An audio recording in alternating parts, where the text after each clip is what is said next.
Let's get into. So yeah, it is. The weather is quite strange. A bit of climate chaos. Obioma Fashion says, "Enjoy life before it is your turn to be a climate refugee." Wise words indeed. Enjoy yourself. Do as little damage as possible if you can. Hopefully your enjoyment of life does not come at the expense of the planet or other people, but enjoy your life for sure. Um,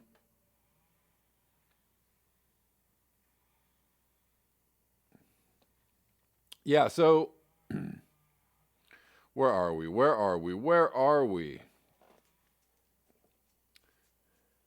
Let's get into this. I was trying to keep sight of my feed here. Well, let's start with this because so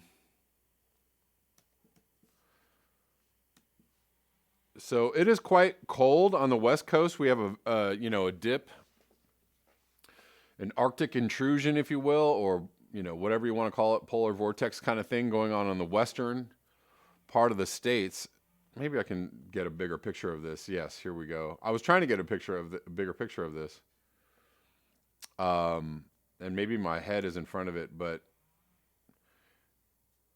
big old block of cold air here, making everything cold here.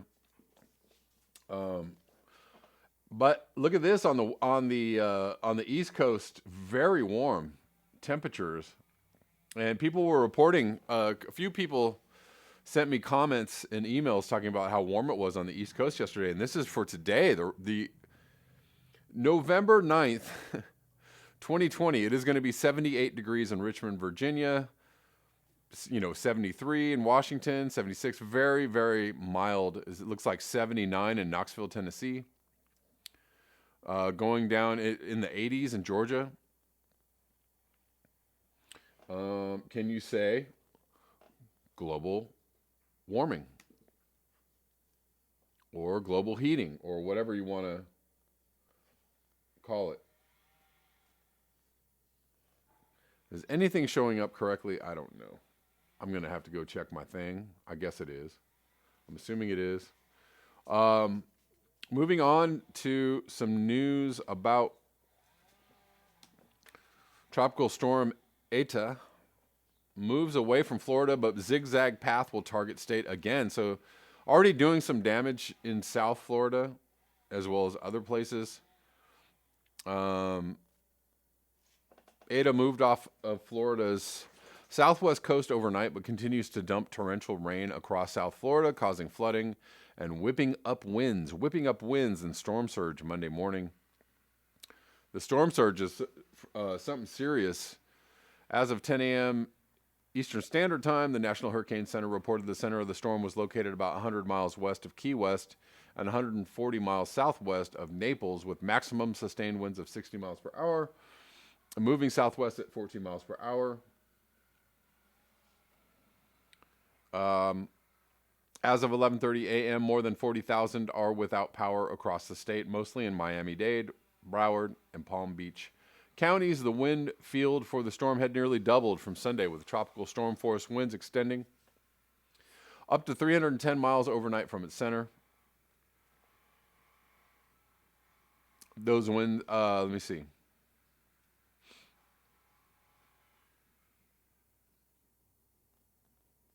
The storm dropped in intensity since early Monday. Earlier projections that it would become a Category 1 hurricane this week have now been dialed back by the NHC. But here's some storm surge going on in the area. Knee-deep storm surge there.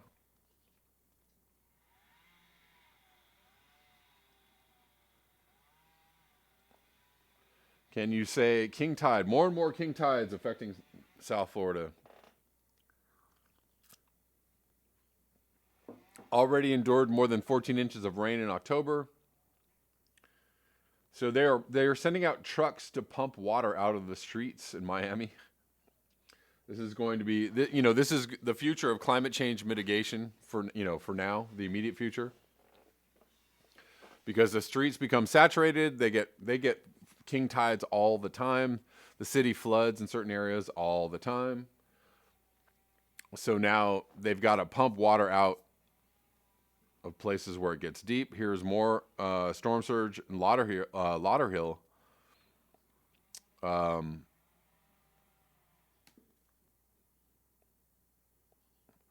Lauderhill fire units on scene, a vehicle that drove into a canal. And look how this water is very high.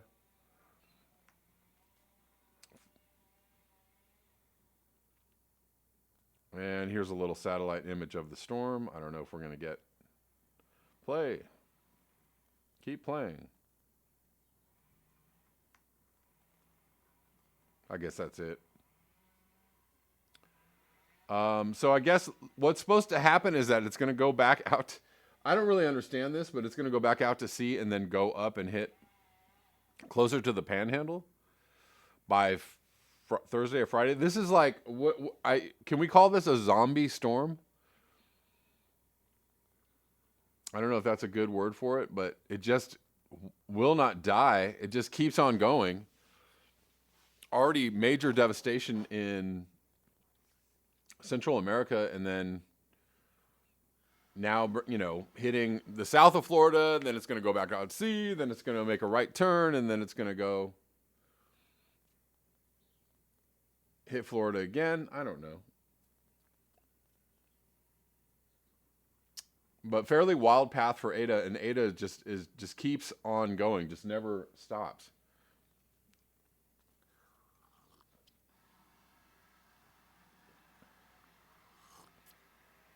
Bobby Davis drunk storm indeed, yeah.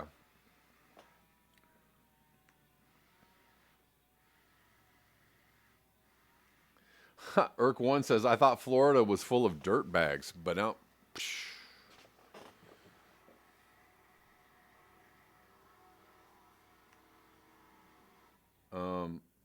Are you guys hearing my sound okay? I'm just wondering.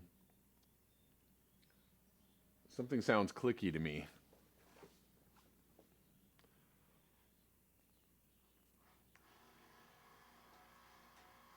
Let's move on. So I'm revisiting the story out of Denmark about the minks that have contracted coronavirus, and they are putting down millions of minks. And this is a point at which I really have to say humanity is pretty disgusting, right? Like, oh, let's lock down, let's save the humans, but we're farming millions of minks and we've got to kill them all, to save the humans, because humans. This is very sad, a very sad story, and I wanted to bring you some commentary on this from Jeff Gibbs. I can't see where I'm at. That's not it. This is it. Something sinister is happening in Denmark. You know that bastion of green, of sustainability, right? So Denmark, they're supposed to be very, very evolved there, very European. Sustainability of pretending it's all about the carbon. 14 million beautiful, precious minks, each with their own lives, feelings, and families, are being killed. Not by climate change, but by industrial profit machine run by humans with approval from the state. Right, this is all, farming these animals and selling their skins for profit is totally fine. Literal like butchery and slavery of animals is totally fine for humans, right? But if we did this to humans, it would be really, really bad.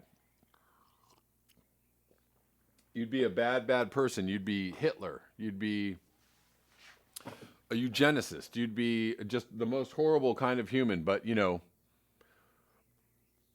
farming minks for their skin so that you can wear a mink coat. Totally fine. So this is, yes, my disgust level at humans right now is high. And I also wanted to add, I wonder how much we're inviting is this some kind of, is coronavirus some kind of karma is what I'm trying to get at, for treating animals so horribly, for treating the planet so horribly, for just doing whatever we want with nature, with other animals, with the wild, seeing it as our plaything, our resource to do with whatever we want. Are you guys even seeing this? This is very weird to me. I apologize. I guess you are seeing it. It's just moving very slow. My monitor is moving slow. But yeah. And assuming that, coronavirus comes from the wild and all that, and we're taking that at face value, blah, blah, blah. Yeah, is this just retribution from nature to humans? And apparently this coronavirus is a strain that might be resistant to vaccines. It's a new strain, it's a mutated strain. Uh-oh. Put the humans in lockdown. But let's kill millions of these animals because we screwed up. What y'all think about this? I don't know. I have mixed feelings about being a person that cheers on coronavirus. I know there are people that are cheering on coronavirus, but on some level, it's just like, this is a bit of poetic, justice. I'm sorry, but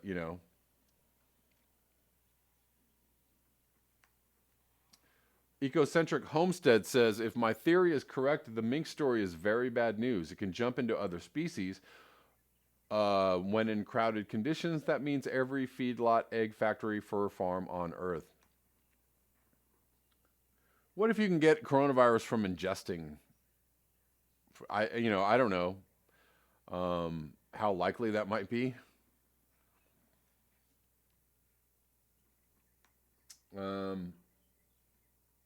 Yeah, but I mean, you could be right. Ecocentric Homestead, this could be just incredibly horrific news. I know I'm doing climate change news in the beginning of the show. Did you guys notice?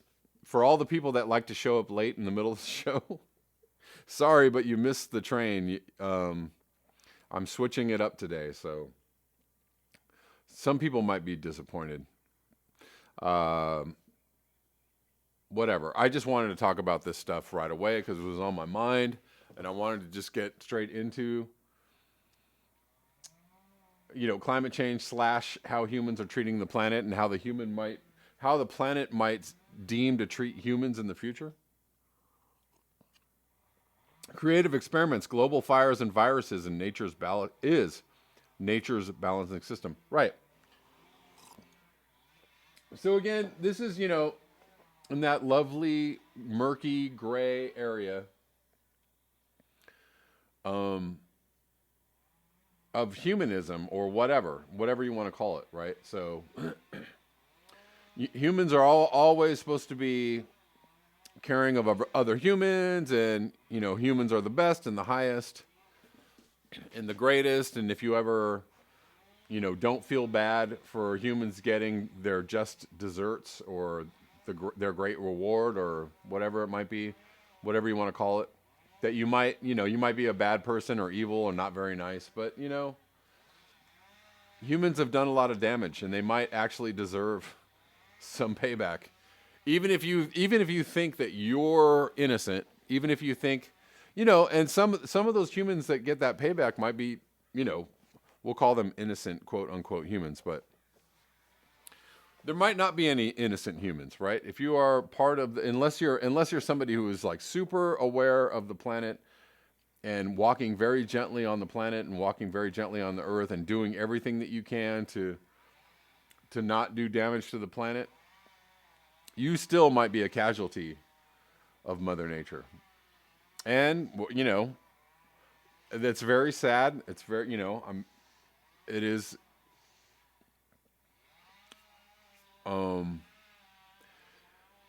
it's sad, and, you know, it might be something to mourn, but maybe, you know, I don't know.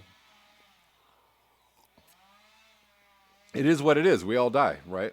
You know, it's always sad when things and people and planets die, but we all die. And so,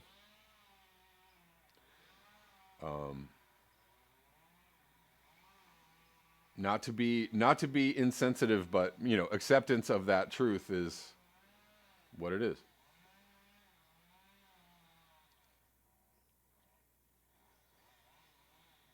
Andy the Gardener says, I'm mink-centric, so this was appalling news, right? If you are mink-centric.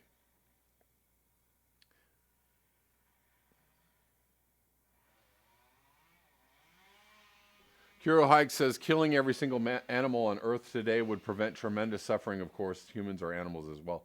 What if, you know, here's a horrible scenario. What if coronavirus starts infecting, you know, food source animals, right? Cows, chickens, pigs, all over the planet. What are we gonna do? You know, we're gonna start by killing off all these infected animals, but then at what point do we start going like, oh, wait a minute, what are we gonna eat? Now where are we? How's that for a philosophical humanist conundrum?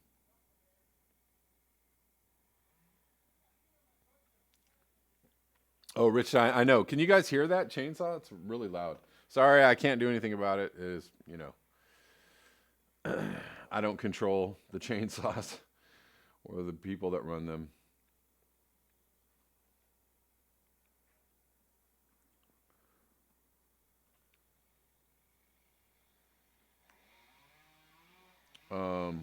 Yeah, apologize for the the earth destruction sounds. But maybe that's a good soundtrack for what's happening on the planet.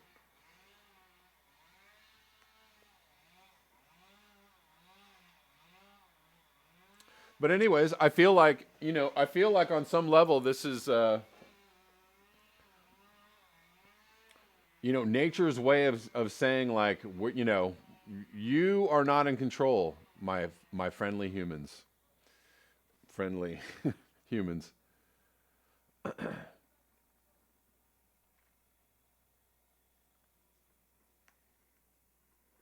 It's a chainsaw, not a leaf blower, Kameshwari.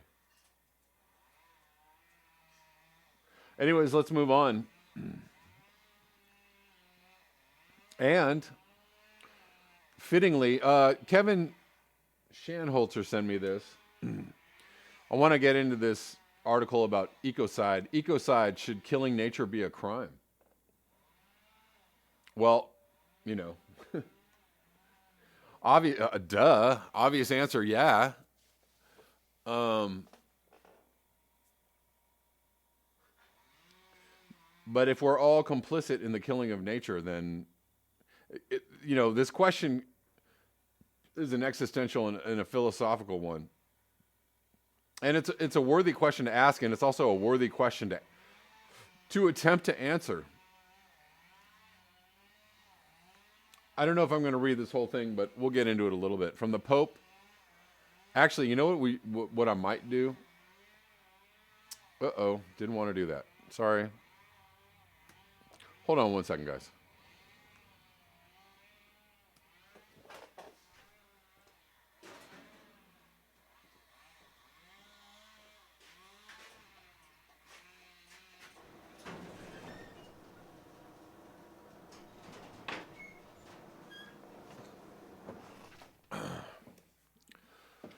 I'm going to try and knock down some of that noise. It may affect my stream a little bit, or maybe not.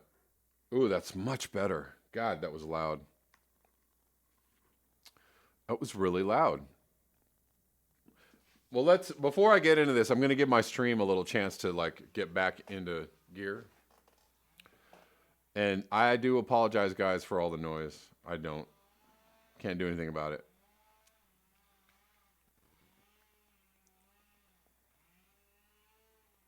I can still hear it though. Come on, little stream that could. Let's go. You can do it. In the meanwhile, I'm going to let my stream catch up a little bit.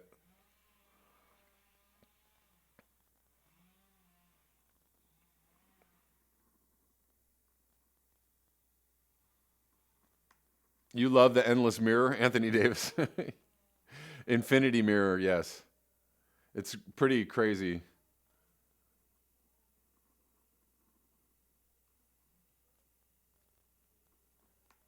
Right. Keith Hayes, what good would making it a crime do? Where do you draw the line?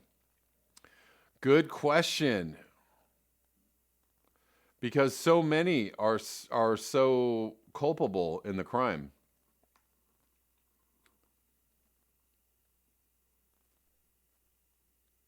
TCR Galaxy, not when humans are the ones deciding if it is a crime. Good one. I like that.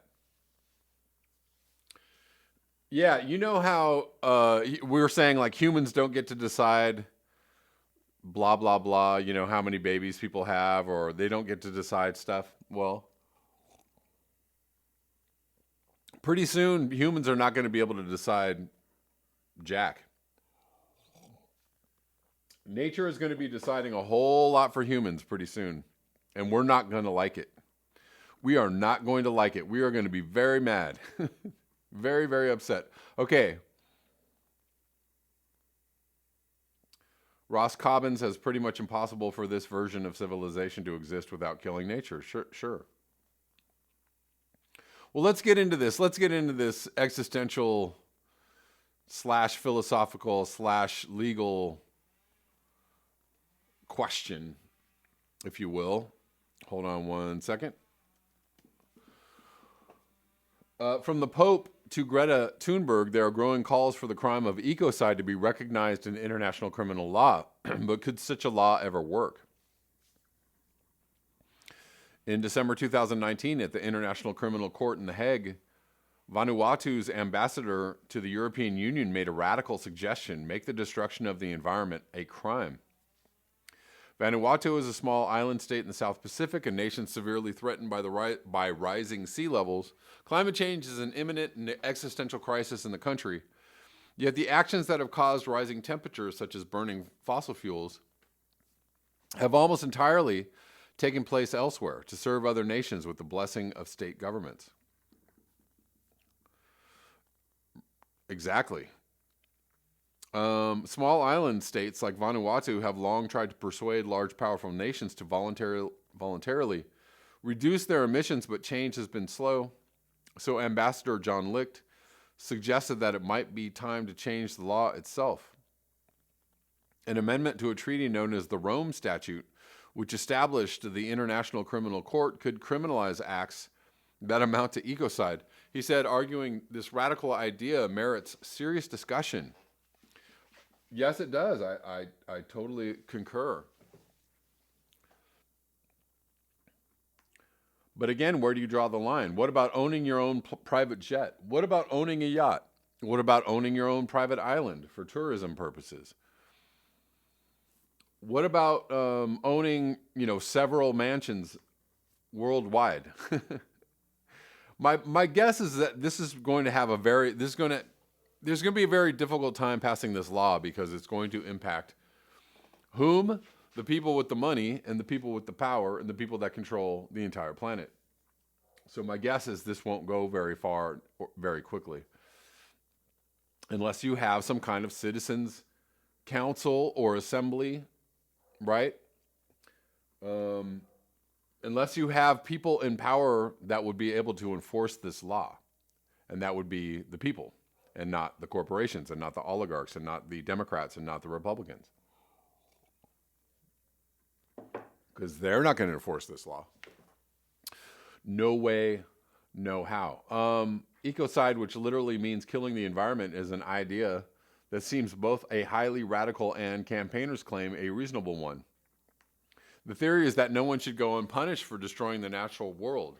Campaigners believe the crime should come under the jurisdiction of the International Criminal Court, which can currently prosecute just 4 crimes: genocide, crimes against humanity, war crimes, and crimes of aggression. Understand, all those crimes involve humans and other humans, and they leave out nature entirely, right? So it's all about humans. If something's a crime, we place it below a moral red line, Jojo Meta. While the International Criminal Court can already prosecute for environmental crimes, this is only possible within the context of these 4 crimes. It does not place any legal restrictions on legal harms that occur during times of peace. While individual countries have their own rules and regulations to prevent such harms, ecocide campaigners argue that mass environmental destruction will continue until a global law is in place. When will that be? Probably long after the planet has taken a nosedive as far as being able to sustain humans, or many other species for that matter.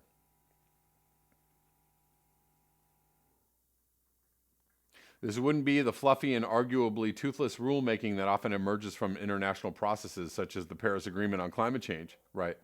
I like that, fluffy and toothless, where countries set their own emissions reduction targets. Yeah, we'll just, we'll make it there. We'll let you know if we get there. By adding a 5th crime of ecocide to the Rome Statute of the International Criminal Court, the perpetrators of environmental destruction would suddenly be liable to arrest, prosecution, and imprisonment. But it would also help to create a cultural shift in how the world perceives acts of harm towards nature, says Jojo Meta, co-founder of the Stop Ecocide campaign. Okay, so I'm going to stop reading it there.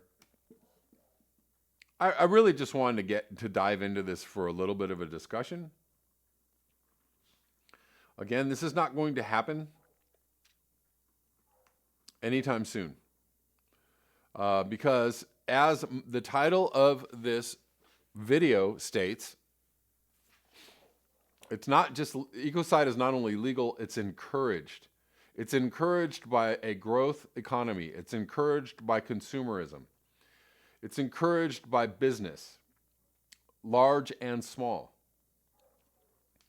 If you need to destroy the planet or destroy nature or overuse resources or do something, whatever it might be, however destructive it might be, you are fine with doing that in the name of keeping yourself alive, in the name of self-sufficiency or survival or finance, personal finance gain.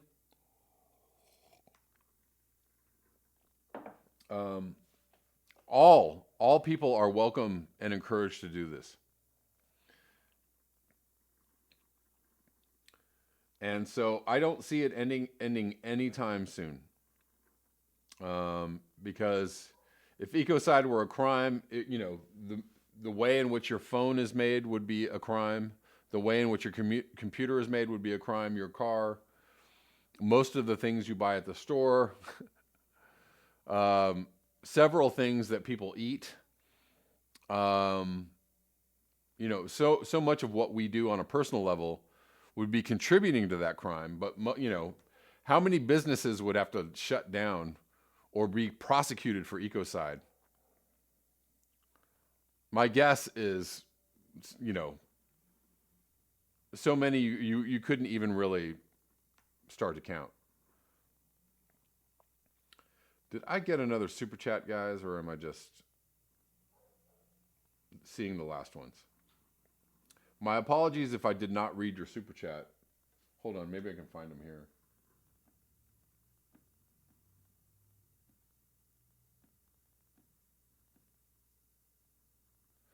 Oh, I can't see them anymore. Anyways, yeah. It's a nice idea. I like it. I encourage, the idea of ecocide being talked about as a crime as something that people should not do. Jacob Gordon, Ecocide is a feature of the system, not a bug. Indeed.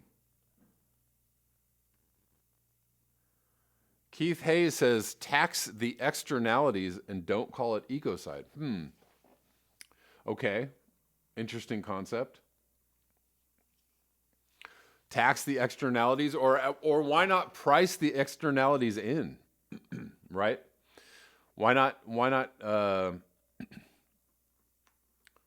if you're using slave labor in your product chain, maybe stop doing that. Maybe pay the people who are doing the labor actual livable wages, and then price that into the price of your gadget or your goods.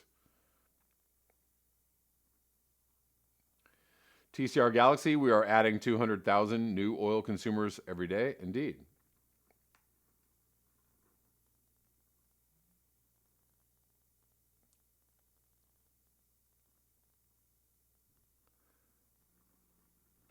Yeah, I don't see this happening anytime soon. It's a nice idea. I say to the people who are fighting to get this passed as law or seeing this recognized internationally, I say Godspeed. But I also think that people should be educated on their own complicity in the ecocide, right? I mean, humans just see nature as an enemy, period. And so we're, again, encouraged to destroy nature if it ever impinges on, our livelihoods or our well-being. It's why we're killing 15 million minks, right?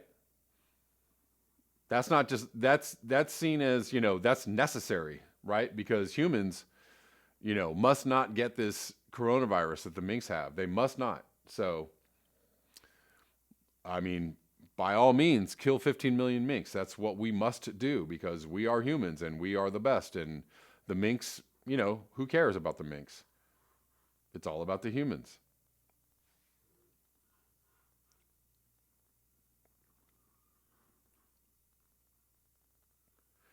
D Truth says, I make it as an economist. I can make it as an economist. I don't know.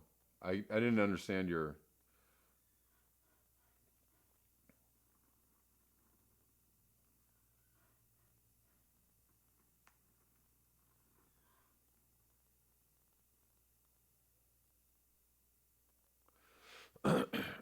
Sandy says that would have to change, and so will the IPCC report. You want to have Frank Rotering on. Okay. Yeah, you know what? I didn't have... I've been working on something, Sandy, and I didn't have time to check out your video with Frank Rotering, but I will. And, yeah, I would love to have him on and have a chat. That would be great. Hold on. One moment, please, guys.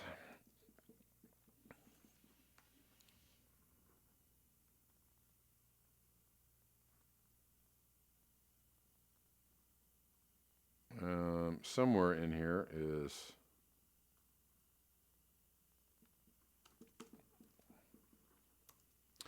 Okay.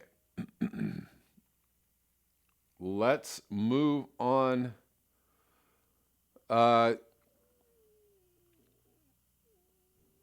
Let's move on to this last article from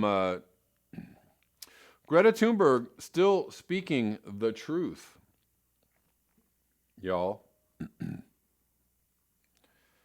So again, the people that want to say that she's controlled and there's, powerful interests behind her. You may know who I'm talking about. I don't know. She wouldn't be saying these things if she was controlled unless, I don't know. Maybe this is all nefarious plot. Who knows? But she at least is alerting people to what is happening. Hypocrites and greenwash. Greta Thunberg blasts leaders over climate crisis. This is from today. Greta Thunberg has blasted politicians as hypocrites in international climate summits, as empty words and greenwash. Until humanity admits it has failed to tackle the climate crisis and begins treating it as an emergency, like the coronavirus pandemic, Indeed. Ding, ding. Society will be unable to stop global heating, she said. In an interview with The Guardian, Thunberg says leaders were happy to set targets for decades into the future, but flinched when immediate action to cut emissions was needed. She said there was not a politician on the planet promising the climate action required. If only, said the teenager, who will turn 18 in January. But she is inspired by the millions of students who have taken up the school strike she began by herself in Sweden 116 weeks ago. Since then, she has addressed the UN, become the world's most prominent climate campaigner. She also has hope. We can treat a crisis like a crisis, we have seen because of the coronavirus, treating the climate crisis like a crisis that could change everything overnight.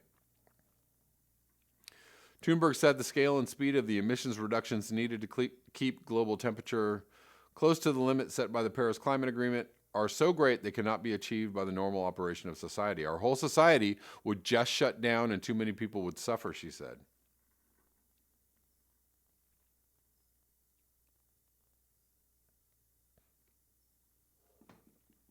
Wow. So the first thing we need to do is understand we are in an emergency and admit that fact that we have failed. Humanity collectively has failed because you can't solve a crisis that you don't understand. Ding, ding, ding. A vital UN climate summit has been scheduled to begin on Monday in Glasgow, but has been postponed for a year because of COVID-19. Thunberg, however, said she was not disappointed by the delay. As long as we don't treat the climate crisis like a crisis, we can have as many conferences as we want, but it will all just be negotiations, empty words, loopholes, and greenwash. Greenwash. She is also unimpressed with pledges by nations, including the UK, China, and Japan, to reach net zero by 2050 or 2060. They mean something symbolically, but if you look at what they actually include anymore, or more importantly, exclude, there are so many loopholes. We shouldn't be focusing on dates 10 or 20 or 30 years in the future. If we don't reduce our emissions now, those distant targets won't mean anything because our carbon budgets will be long gone. I don't know how if there's any other way to say it or a better way to say it, but that's pretty much what it is. That's all I shall read of that.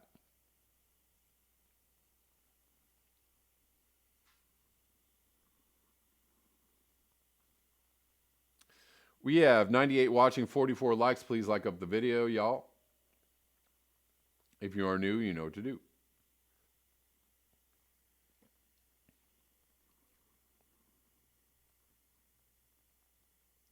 Jay Thadcast says, until the economy is reset to a different system, then everything the economy demands destroys everything, no matter your green intent. Indeed.